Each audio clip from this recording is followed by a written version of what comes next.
রাজনৈতিক নানা সমীকরণ সামনে রেখে ১৮ বছর পর দেশে ফিরছেন বিএনপির ভারপ্রাপ্ত চেয়ারম্যান তারেক রহমান। আগামী ২৫ ডিসেম্বর সরকারি ছুটির দিন সকালে বাংলাদেশ বিমানের একটি ফ্লাইটে তিনি লন্ডন থেকে সিলেট হয়ে তারপর ঢাকায় ফিরবেন। ২৫ থেকে ২৭ ডিসেম্বর সরকারি ও সাপ্তাহিক ছুটি মিলিয়ে মোট ৩ দিন ছুটি রয়েছে। বিএনপির নেতাকর্মীরা বলছেন, জনদুর্ভোগ এড়াতে ২৫ ডিসেম্বরকে বেছে নিয়েছেন তারেক রহমান।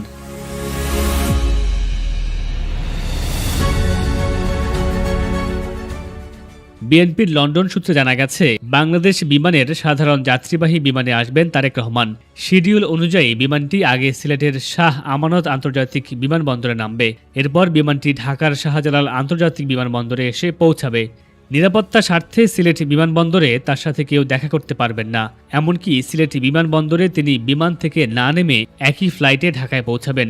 এর আগে বিএনপির চেয়ারপারসন খালেদা জিয়াও একই রুটে দেশে ফিরেছেন।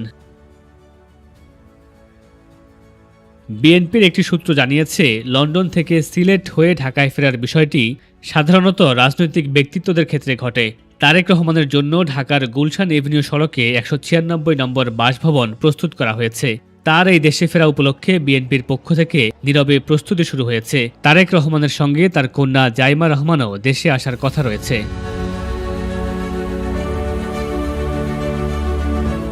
তবে তারেক রহমানের আগমন বিষয়ে সিলেটের বিমান বাংলাদেশ এয়ারলাইন্সের জেলা ব্যবস্থাপক মাহমুদুর রহমান জানিয়েছেন, তারেক রহমান দেশে ফেরার বিষয়ে আমাদের কাছে কোনো তথ্য নেই। এমনকি বিমানবন্দরের আরেক কর্মকর্তা জানিয়েছেন, বাংলাদেশ বিমানের ফ্লাইটে করে তারেক রহমান সিলেট হয়ে ঢাকায় ফিরবেন এমন কোনো তথ্য আমাদের জানা নেই।